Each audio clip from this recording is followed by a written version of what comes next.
On s'intéresse à cette actualité, hein. Gestion des déchets, les poubelles davantage remplies, vous nous signalez ce matin, mon cher Jacques Lewalino. Qu'est-ce qui se passe-t-il exactement? C'est Al-Barak, non, qui s'occupe de ça? Oui, mais depuis un moment, on avait commencé à comprendre, à voir quand même un petit changement, les poubelles qui se vidaient au quotidien. Ouais. Et puis, je crois depuis quelques semaines, on va dire depuis près d'un mois, on a commencé à assister au remplissage des points de regroupement et d'ordures, que ce soit sur l'autoroute Le Prince que sur ici Fidel Castro. Il y a toujours des quantités importantes qui sont laissées là durant plusieurs semaines. Ouais.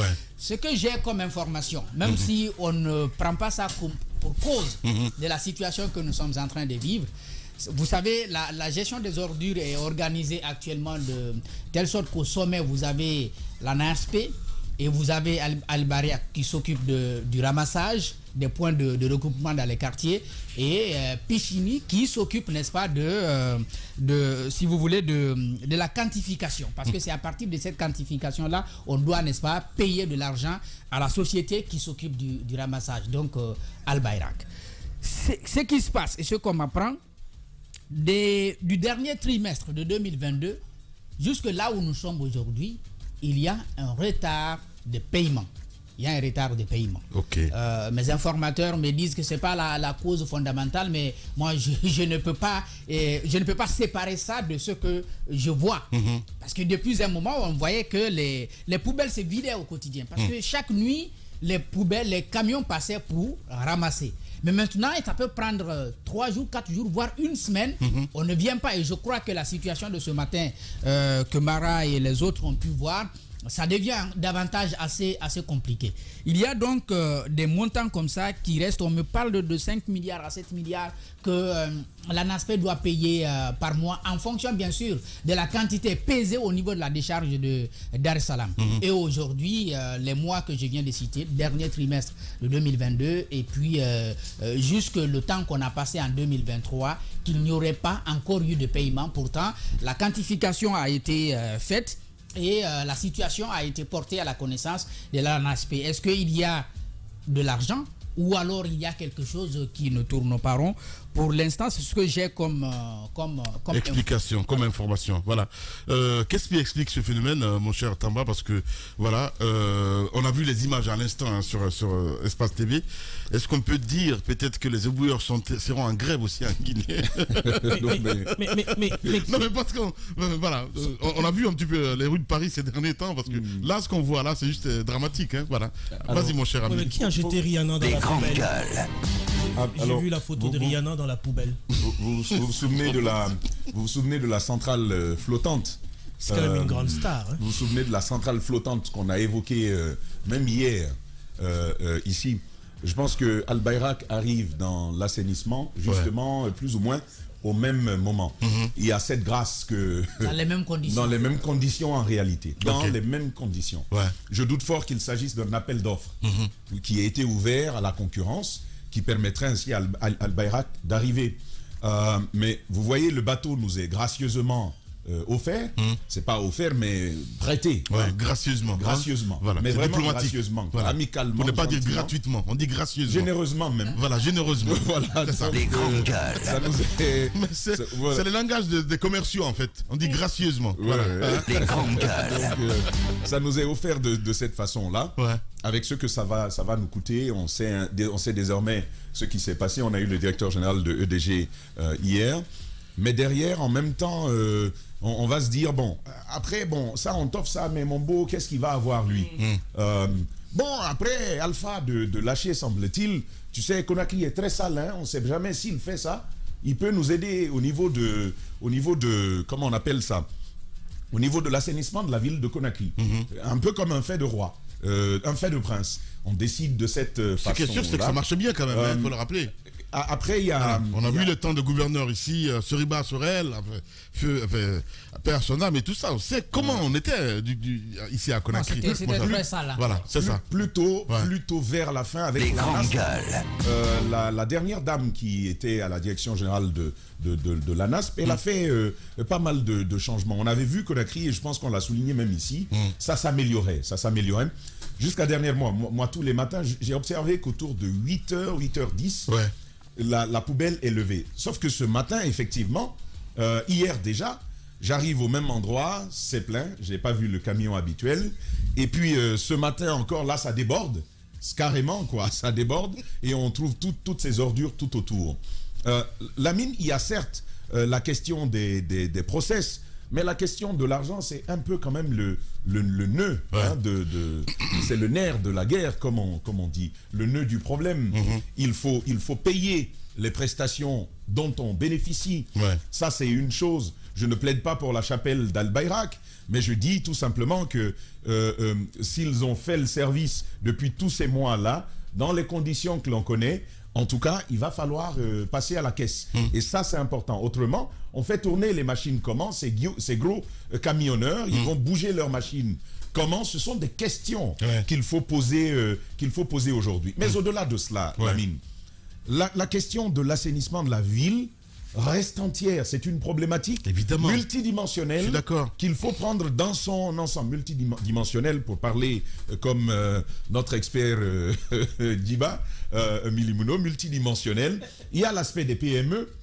Il y a l'aspect des PME. Non, moi, c'est les hôtels de ville, en fait, qui gèrent ça, non?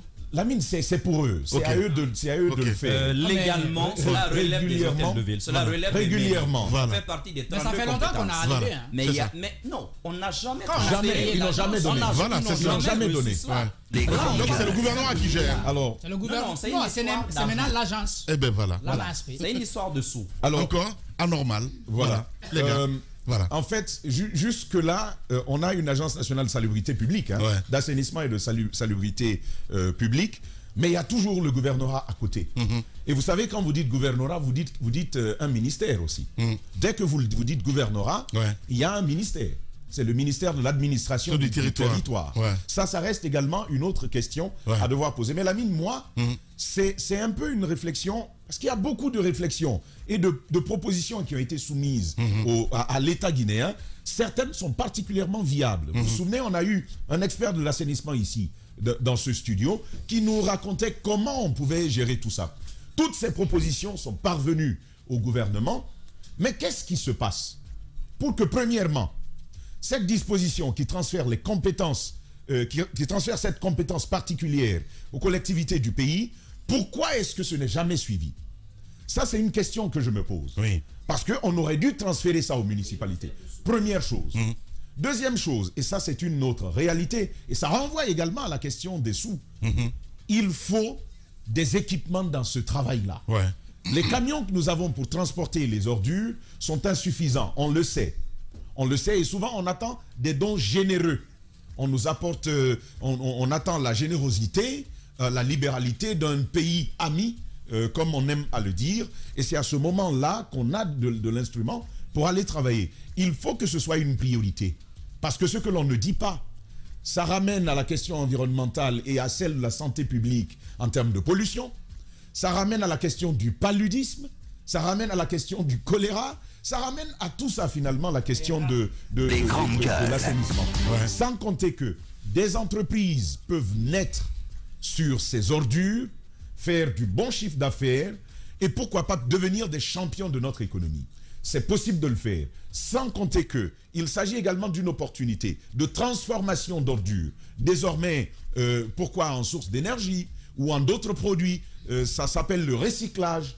C'est donc autant d'opportunités que nous avons aujourd'hui qui ne sont pas exploitées. Et maintenant que des routes sont en train de se faire, parce qu'il y a du bitume quand même qui sort et qui s'étale comme ça sur nos routes, c'est une très très bonne chose. Conakry aurait pu, grâce à ça et avec une bonne volonté désormais, parvenir, ou si vous voulez, se rapprocher des objectifs de salubrité qu'on recherche depuis un moment. Merci beaucoup, mon cher Tamba. Voilà, c'est ton domaine, hein. Enfin, il faut le rappeler. Allez-y, mon cher ami Diba. Voilà. Ben ouais. Pas que lui. Pas que lui. Eh ben, Les grandes gueules. Ouais, je vous ai dit, hein, c'est les spécialistes. Les grandes gueules. Les poubelles, c'est son domaine? mais non. Non, oui, allez ramasser dans les poubelles. Non, les Parle de tout ce qui est collectivités. municipalité, Tout ce qui est, voilà, collectivité, décentralisation, et puis voilà quoi. C'est Moi, je son pensais domaine. que c'était les Alors, poubelles. vous savez que l'État paye par an 26 milliards. Par an. Par an. Ok. À Al-Bayrak pour la collecte des D'accord. déchets. À Conakry. À Conakry. Ouais. 26 milliards. Ouais. 26 milliards et il se trouve que les gens partent d'Al-Bayrak, mais c'est pas Al-Bayrak qui a signé la convention avec l'ANASP. C'est même pas beaucoup. C'est là d'abord le véritable problème. Parce que c'est ici la dame là qui a signé avec l'État guinéen. Et sans appel d'offres, bien évidemment. Donc ici la dame là qui avait signé avec l'État guinéen autour de 26 milliards. Mais sauf que sur les bennes tasseuses, sur les camions qui circulent dans la ville, on voit estampillé Al-Bayrak. Oui. Donc c'était la première violation de la convention parce que l'État avait dit nous ne sommes pas engagés avec directement Al-Bayrak mais avec Yessil Adamla. Yessil, c'est une entreprise turque. Justement, bah, je comprends mieux. Voilà, Ouais. qui nettoyait Istanbul, qui aurait pu donner le pouvoir même à Erdogan à l'époque, Ouais. puisque Erdogan a été maire d'Istanbul. Exact. Voilà. Donc Yessil qui signe avec 26 milliards comme subvention. Après, dans la convention, il était prévu la mine. D'abord, le projet pilote, c'était Kaloum. Il devait faire la pré-collecte, la collecte, même les affiches sur les murs. Normalement, dans la convention, c'était prévu de les éliminer. Les déchets solides, au niveau même des bureaux, il était prévu dans la convention qu'au sein de l'administration, le soir, il devait venir nettoyer les bureaux et les marchés à Kaloum. Ouais. Mais sauf que ce n'est pas fait. Ouais. C'est seulement au niveau des points noirs, on vient, on ramasse les ordures, on les transfère au niveau de la décharge publique. Deuxième violation de la convention. L'autre problème qu'il faut relever aussi, c'est que dans les autres communes, parce que quand on a fait le projet pilote à Kaloum, on a décidé de l'implémenter dans les autres communes telles que Dixine, Ratoma et autres. À ce niveau, il devait juste s'occuper aussi de Les grandes gueules. et du transfert au niveau des déchets. Sauf qu'aujourd'hui, ce qui se passe, j'apprends ce matin que c'était dû au paiement, comme l'a dit Jacques, et que Al-Bayrak aurait viré l'argent hier. Ils auraient viré l'argent hier pour le paiement de ces salaires, puisque les travailleurs veulent aller en grève. Donc hier, l'argent a été Voilà, viré. donc je suis pas loin en fait. Justement. Les ouvriers. Voilà, ils veulent aller en grève. Donc Les grandes hier, gueules. le virement a été fait. Ouais. Mais le problème, la mine qu'on rencontre aujourd'hui, c'est la structure. Ouais. C'est la structure. Ouais. Justement, c'est là la structure. Parce que l'État ne peut pas prendre 26 milliards, parce que quand Doumbouya est venu, il y avait même un problème de trop-plein. L'État a payé plus d'argent à la société, alors que la société a des activités qu'elle ne faisait pas, mais on les a payées quand même. Donc il fallait récupérer cet argent-là. Un audit a été fait. Le dossier à l'époque était sur la table de Doumbouya, donc il a essayé de trouver une solution. C'est pas le grand amour, hein, en quelque sorte, en tout cas, Al-Bayrak et l'État guinéen. Enfin, je parle du CNRD. Hein, oui, voilà. du CNRD. Bon, pour l'aéroport, c'est eux. De l'aéroport, c'est eux. Je pense qu'on est en train de Ils dépasser filent le les bon choses. coton. Hein. Mais puisqu'on parle de l'assainissement, il y a un modèle économique qui est très bon du côté du Sénégal. Il y a ce qu'on appelle l'unité de gestion des déchets, qui est placée sous la férule du ministère du logement et de l'hygiène publique, qui on les paye et ils traitent directement avec les collectivités. Mais sauf qu'en Guinée aujourd'hui, avec la création de l'ANASP, on a donné le marché à Al-Bayrak. Je pense qu'il faudrait ramener cette compétence au niveau des collectivités. Mori, tout récemment, avait fait une rencontre avec les collectivités, je crois à peu près 200 collectivités, dans toute la ville de Conakry.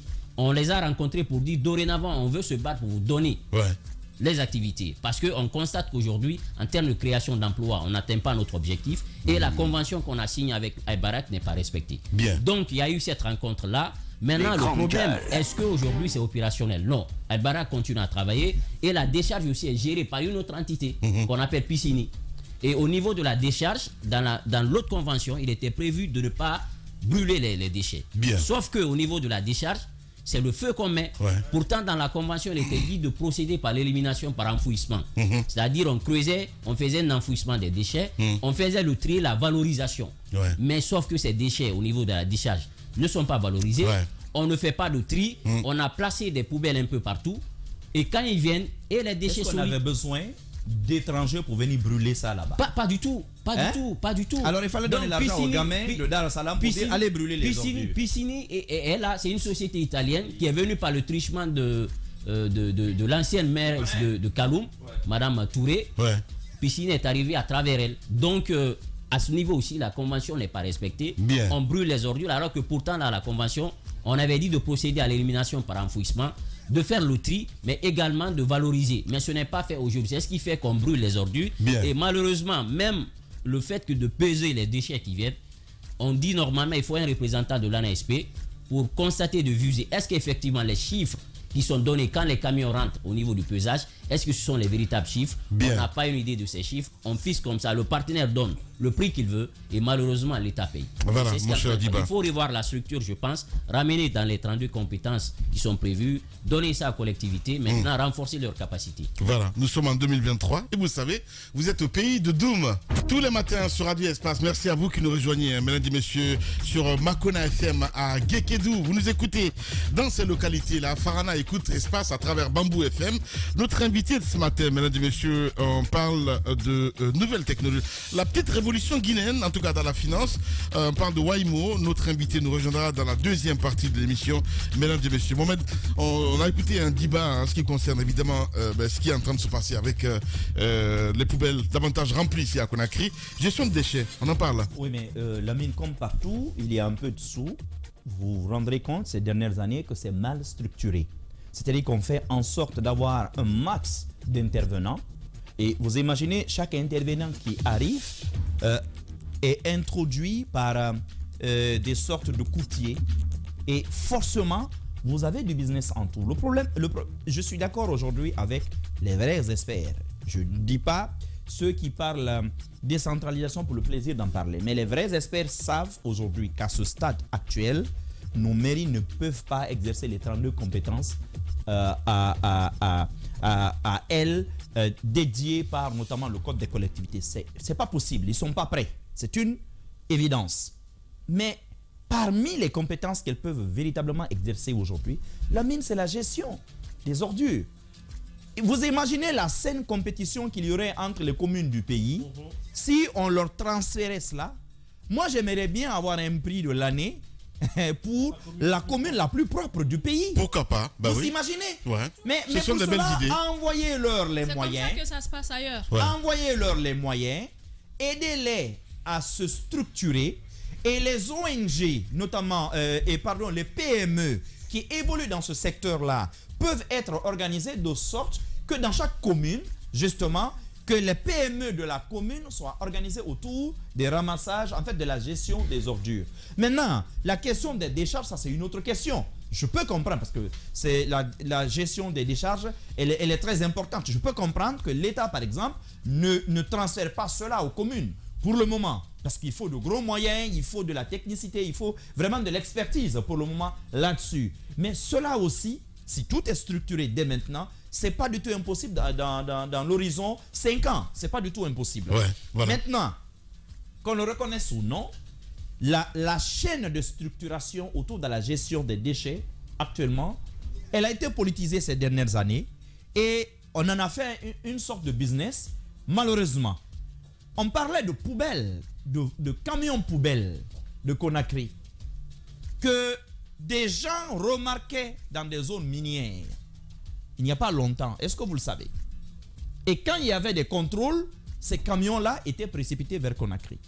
Nous l'avions souligné subrepticement la dernière fois. On n'a pas voulu s'étendre là-dessus. Les camions aujourd'hui qui existent, quelle est la gestion qu'on en fait? Ça, c'est un premier problème. Au niveau même des mairies, d'abord, quelle est la gestion qu'on en fait? Est-ce que ces camions-là, point de vue maintenance, point de vue carburant, est-ce que tout est assuré? Ça, c'est un premier niveau. Le second niveau, lorsqu'on monte un peu plus haut, quelle est la place véritable de Aïbaïrak dans la gestion des ordures? Aujourd'hui, qu'on ne s'en cache pas, Aïbaïrak est en conflit avec l'État guinéen. Je vais vous dire une chose, on dira argent. Mais nous savons tous que l'argent n'est pas du tout le nœud gordien en ce moment précis. Bien. Avec le départ du bateau, nous on s'attendait à cette crise. Depuis plusieurs jours, on en parlait. On s'attendait à voir les ordures également bloquées. Mais puisqu'il y a des pressions, l'argent va être transféré puisque Aïbaïrak avait déjà l'argent. Okay. C'est maintenant transféré. Okay. Mais en réalité, je ne serais pas surpris. Je comprends mieux. Je ne serais. Hier, Voilà il m'a pourquoi posé je te la disais question. je te disais qu'il y avait un pont. Ouais, je Voilà vois. pourquoi je te disais Parce que qu'il y avait l'État un devait pont. de l'argent à faire. Okay. Justement. Mais ça n'a rien à voir. C'est Alport, ça, normalement. C'est C'est pareil. Ce que je veux te dire, les sociétés... Ouais, j'ai bien compris. Les sociétés, tu as bien compris maintenant. Non, j'ai bien compris. C'est comme je quand te tu dis disais Canac qu'il y et avait un espace, pont. en fait. Voilà. Nous, on le savait, on se le suggérait déjà depuis plusieurs jours que ça allait être bloqué. On savait déjà d'où viendrait le problème. Ok, ben oui. Et la communication, justement, du patron de EDG, elle a été faite, n'oubliez pas, après le Conseil des ministres qui a intimé l'ordre, justement, au ministre lui-même maintenant de communiquer. Voilà pourquoi le monsieur a parlé. Mais imaginez, il parle pour dire à quelqu'un, ne vous attendez pas au courant avant quoi? Septembre, décembre. Non.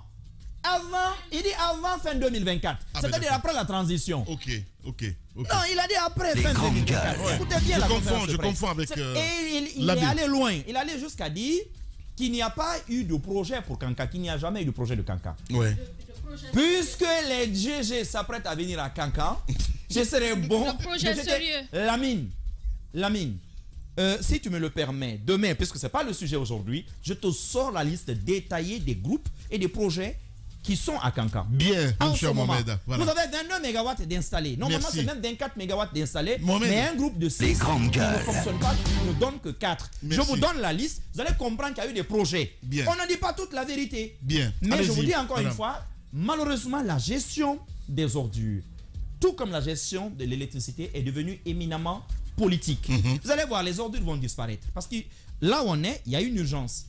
On ne réfléchira plus à l'utilisation correcte de l'argent. Parce que maintenant, c'est chaud. L'argent va vite être décaissé pour que les ordures arrêtent de siffler au rond-point. Si Poutine peut nous montrer, moi je vous ai pris une autre image encore. Vous allez voir une poubelle au carrefour en train de siffler devant les véhicules pour leur dire qui passe, qui ne passe pas. J'ai envoyé les images. Voilà la poubelle qui est au beau milieu de Carrefour. Voilà la poubelle. Bien. On n'a pas enlevé une petite poubelle comme ça. Une poubelle domestique. Même le policier aurait pu pousser la poubelle pour dire bon, dégage de là, nous on fait notre job. Mais là, il est juste au Carrefour avant le rond-point de Maton. Même ces poubelles-là, la mine, normalement, on aurait dû placer 2 poubelles. C'est côte à côte. C'est-à-dire une poubelle pour les déchets solides. 3 normalement. Non, c'est 3. En principe, c'est 3. Justement, pour les éléments. Non, je parle là de la convention qu'on a avec nous. Oui, il a raison. De la convention qu'on a avec nous, c'était 2 poubelles dans chaque zone. Mais sauf que quand vous arrivez aujourd'hui, c'est une seule poubelle. Voilà. Ça aussi, c'est pas respecté. Les bouteilles, les déchets ménagers, le tout. Tu ne peux pas catégoriser. Il n'allait jamais respecter ça. Non, mais attends, c'est pas que les sites. Oui, ça viendra à la mission. Quand on s'est engagé avec une exactement. On grille le feu rouge. On a promis à l'État d'envoyer des poubelles et de les différencier à travers les couleurs. Les couleurs, justement. C'était dans la convention. 8000 poubelles différenciées. Les déchets ménagers et les bouteilles à part. Mais aujourd'hui, même dans les bouteilles, tu imagines un téléphone portable qui se retrouve dans le feu. La mine, ce n'est pas au point de collecte qu'on peut différencier ça. On n'a qu'à être honnête. Merci. C'est dans les ménages que ça peut se faire. Comme ça, dans les ménages. Comme ça se prend à la maison. C'est comme ça que ça se retrouve à la poubelle. Merci. Oui, parce que justement, ailleurs, c'est devant les domiciles qu'on met ça. Ce qui fait que la différenciation se fait à la maison justement. Avant qu'on ne dépose devant, dans les poubelles qui sont devant la maison. Tu sais, en fait, le forestier, quand on dit qu'il est spécialiste de quelque chose, il en fait trop. Oui, c'est ça le problème. C'est pour ça que les 2 millimonos sont en train de partir dans tous les sens. Allez-y, madame. Allez-y, madame. Il est en partie forestier. Il va. Allez-y, madame. S'il vous plaît, les gars. Lui là, il n'est même pas mélangé. Lui, il a même pas mélangé. Lui, on l'a cédé. Lui, tu gardes le nom des forestiers, même s'il est en guine complet, comme aiment les jeunes forestiers. Mais ça, c'est justement un accident de parcours ce matin. Vous êtes terribles, les gars. Voilà. Non, mais en fait, les collègues ont pratiquement tout dit, Lamine, parce que je pense que tout est une question de sous, une question de marchandage. Parce que vous vous rappelez, à un moment donné, on parlait du gouvernorat pour la gestion des ordures. À un moment donné, on a ramené ça au ministère de l'administration du territoire et puis on a créé cette autre structure. Mais on l'a dit tout à l'heure, je pense qu'ailleurs, la meilleure manière de gérer les ordures, c'est de mettre les communes en compétition. Mettre les communes en compétition, c'est une belle idée. Moi, je me dis que c'est une idée extraordinaire que de céder complètement la gestion des ordures à ces communes, de mettre les moyens à leur disposition et d'élire la meilleure commune, les communes qui se distinguent. Ça se fait comme ça ailleurs. La propriété, en fait, tout se distingue comme cela. Et par rapport à cela, malheureusement, les élections ne se tiennent pas normalement et à temps chez nous. Cela permettrait, par exemple, de choisir les maires. Les maires qui se distinguent ou bien je ne sais pas comment ça devrait se passer. Mais je pense que de cette façon, si à chaque fois on voit les intérêts qu'il y a derrière, parce que je pense que c'est une histoire d'intérêt. Une histoire de gros sous. Une histoire de gros sous. C'est pour cela que les prérogatives sont ballottées ainsi. Sinon ailleurs, les communes gèrent. C'est au niveau des collectivités en fait, des collectivités locales. Ça s'organise à la base et on permet aux différentes PME il y a tellement de jeunes qui, par exemple, moi je vois dans notre secteur plein de jeunes, des jeunes qui ont initié et qui ont acheté leur motocyclette et qui font du ramassage des ordures. Et en même temps, ça crée de l'emploi. Ça permet d'autonomiser ces jeunes-là et tout le monde ne s'accroche pas ainsi au basket de l'État pour dire on n'a pas d'emploi, on ne travaille pas. Et mais ce qu'on ne dit pas aussi, c'est que les femmes font mieux. On a vu Feu RBB qui est décédé du maire de Matam. Adjarougi Bari, comment elle a géré sa commune. Et celle aussi qui était du côté de Kaloum. Et elle n'était pas politique au départ. Candidature indépendante. Pas du tout candidature indépendante. Elle est venue, elle a fait. Non, il n'y avait même pas de parti politique en 91, quasiment. C'était des élections les plus indépendantes et libres possibles. Les plus libres. C'était pas les partis politiques. Et par la suite, est-ce qu'on a eu un maire qui a fait comme elle depuis son départ? Il n'y en a pas. Des gens qui se distinguent, qui réussissent quand même à faire à rendre propre la commune, à organiser, à structurer les choses. Les communes ont tellement de pouvoir, tellement de compétences, tellement de choses à gérer. Il faut le savoir aussi. Mais on n'apprend pas au niveau. Oui, mais quand vous arrivez... Voyez-vous notre maire quand même. Les grandes gueules. C'est pas n'importe qui arrive. Les maires, avant la politique, imaginez les candidatures indépendantes, les gens qui viennent, c'est des gens généralement qui connaissent, qui savent comment gérer. Il y en a qui arrivent à la base, qui partent, il y en a qui sont syndicalistes, il y en a qui ont évolué dans la communauté. C'est pour cela que justement ils sont choisis, ils sont élus. Et je pense que leur transférer ces compétences-là, mettre les moyens à leur disposition, les grandes gueules. Et si on voit que les intérêts derrière chaque département, que le département veuille ou que le gouvernorat veuille gérer la chose, je pense qu'on continuera à voir ce qu'on est en train de vivre là. Malheureusement. Pour ça, ce serait un recul parce qu'à un moment donné, quand même, on a vu que Conakry pouvait être propre avec les poubelles qui existaient, avec le ramassage au quotidien. On a vu que c'est bien possible. Il suffit de s'inspirer de Dakar tout près, à côté. Je pense qu'il y a des choses, on n'a pas besoin d'aller loin. En Occident, même en Afrique, on a compris que c'est possible. Dakar, le Rwanda, on sait que c'est possible de gérer. Ils sont champions. Ils sont champions dans ça. C'est possible. Moi, je voudrais bien, je voudrais lancer ce plaidoyer, qu'on transfère ces compétences-là aux communes et qu'on mette les communes en compétition. Les grandes gueules. Quand vous allez voir que, par exemple, Matoto est devenue la commune de l'année par rapport à la question de la salubrité, vous allez voir l'effet que ça va faire. Et les maires les moins actifs quand on va vont être sanctionnés par leurs électeurs. C'est pas compliqué. Quand on va revenir à l'ordre constitutionnel, c'est sûr. Sous l'ordre constitutionnel, c'était encore pire. Bah oui, ben voilà, donc il faut dire. Mais qu'est-ce que tu entends dire là? Les grandes gueules. Les sorties régulaient la circulation par moment. Ça, c'est du passé. Avec l'arrivée d'Aïmaïra. C'est possible. Oui, mais on n'est pas en train de dire que ce n'est pas possible. C'est pas une question de. Les grandes gueules. Ça n'a rien à voir. Je dis, la transition ne peut pas tout faire. C'est pas possible, les gars. Chacun joue son rôle alors. Chacun joue son rôle. Qu'on laisse les mairies, par exemple, gérer cela. C'est ce que je dis. Attendons le retour à l'ordre constitutionnel. On a un ministre de la télé. On reste. Non, Lamine. C'est pas ce que je vais dire. Lamine. Dire. Aujourd'hui, on est en train de faire les aéroports, vous invitez aussi les collectivités. Non, mais c'est ce que je dis justement. Parce qu'il y a beaucoup de choses en même temps. Vous avez vu les routes. Vous avez vu les routes. Dans ce cas, l'ordre constitutionnel ne vous a pas donné de route. Ça ne vous donne pas d'aérogare. Qu'est-ce que tu veux dire? Et puis certains ont dit même que la transition ne construit pas tout ça. Bon, la réplique est simple. Bon. Les routes de la transition, ne montent pas dessus. Oui, nous ne montons pas dessus. Ça doit se faire. Les grandes gueules. C'est toi qui l'as ouvert. Allez, on y va. Mara, si tu permets. Non, si tu permets, s'il te plaît. Je disais ceci. Puisque tu parles de décentralisation, sur la question, parmi quand même les ministres qui se bougent, même si c'est de manière un peu décousue, je ne le suis pas tendre avec Mori, mais je pense qu'il est le plus volontariste sur ce type de questions. Mais ok, maintenant c'est le bon moment justement que Mori dise ok, c'est bien beau, la fonction publique des collectivités, tout ça c'est très bon, mais commencez déjà à respecter aussi ce qui va tomber dans les escarcelles des mairies. Moi je pense que c'est le bon moment de mettre la contribution des maires dans la gestion, au moins jusqu'à la collecte. Merci. La gestion, après, ça c'est un autre problème. Voilà. Mais pré-collecte et collecte, laissez ça aux mairies. J'ai même pas besoin de 3 minutes, parce que c'est un sujet sur lequel, je sais pas s'il y a une seule année de GG où on n'est pas revenu sur cette question d'ordure. Moi, tant que je quitte la ville et arrivé au niveau de Bonfi, je vois l'Himalaya de l'ordure à Dar Salam, là, c'est devenu un l'Himalaya. Hein. C'est plus que le monde. Et t'es fier de ça? Non, mais justement, je suis en train de dire, c'est plus que le monde Nimba, là, ça prend de la hauteur. Ouais. Et vous savez, ça, c'est l'incapacité de l'État. Tant que je vois ça, voilà, je me dis qu'on n'est pas encore prêt. Ils ont donné à un particulier, normalement, qui aurait dû éliminer les déchets, mais il ne le fait pas. Oui, mais tant que il les brûle et ça s'entasse. Alors, vous allez beau parler. Tant que ça existe, moi je me dis que la question d'ordure à Conakry ne sera pas résolue. Aujourd'hui, vous partez dans des villes comme Abidjan, où ils ont quand même installé des incinérateurs par commune. C'est-à-dire que chaque commune a 3 ou 4 incinérateurs. Les gens sont éduqués à trier les ordures parce qu'il y a des ordures qui servent, il y a d'autres qui ne servent pas.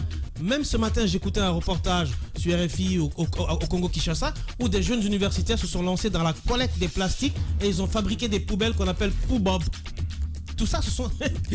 ça te fait rire? Oui, ça s'appelle Poubob. Non, mais je dois tout voir venir. Vas-y. Ça s'appelle Poubob. Ouais. Ce sont des initiatives pareilles, mais ces initiatives ne peuvent venir que si au plus haut niveau, on est impliqué. Je pense que les mairies, certes, d'accord, mais Mora disait qu'ils ne sont pas prêts. On n'est jamais prêts, il faut les former. Non, ils ont l'ancienne appel d'offres. Il faut les former. Récemment, Lamine. Les mairies ont l'ancienne appel d'offres tout récemment. Ils ont l'ancienne appel d'offres tout récemment à l'endroit des PME pour la pré-collecte. Ouais. Puisque dans la convention, Al-Barak ne s'occupe que de la collecte. Mais commencez dans les ménages d'abord, Diba. Al-Barak ne gère que commencez dans les ménages. Mais en réalité, il y a moins de problèmes. Non, il y a moins de problèmes dans la pré-collecte. Je finis. Il ne comprend pas. Dans la convention pour Kaloum, par exemple, c'est la pré-collecte et la collecte. Sauf qu'ils ne le font pas. Mais les autres communes, c'est seulement la collecte qu'ils doivent faire. Bien. Les PME s'occupent de la pré-collecte. Il y a eu un appel d'offres tout récemment. Ils ont recruté certaines PME. Maintenant, est-ce que les travaux ont commencé? Ça, je ne sais pas. Non, mais ce qui est important, Mori a quand même ramené dans son escarcelle la question liée à l'insalubrité, puisque c'était le ministère, je crois, de... Merci. Les PME ramassent, à l'époque. Mais comment il a débarrassé des points de pour la décharge de l'étendre sur les autres. Et ça, c'est donc un problème qui est un code des collectivités qui prévoit que ce soit les compétences des communes. Au lieu de travailler à les renforcer en termes de compétences, mais en termes de moyens, on retire cette autre compétence pour la reprendre. Avec l'argent que ça implique, parce qu'il faut dire aux Guinéens, quand on dit transfert de compétences, on dit aussi transfert de fonds équivalents. Équivalents, c'est important de le dire. Et Lamine, moi je veux simplement qu'on se souvienne. Petit devoir de mémoire ce matin, sous Mathurin, les ordures ont tué 9 personnes. Vous vous en souvenez, cet éboulement. Ça, c'est unique au monde. Ouais. Les ordures se sont renversées, ça a écrasé des maisons, ça a tué 9 personnes.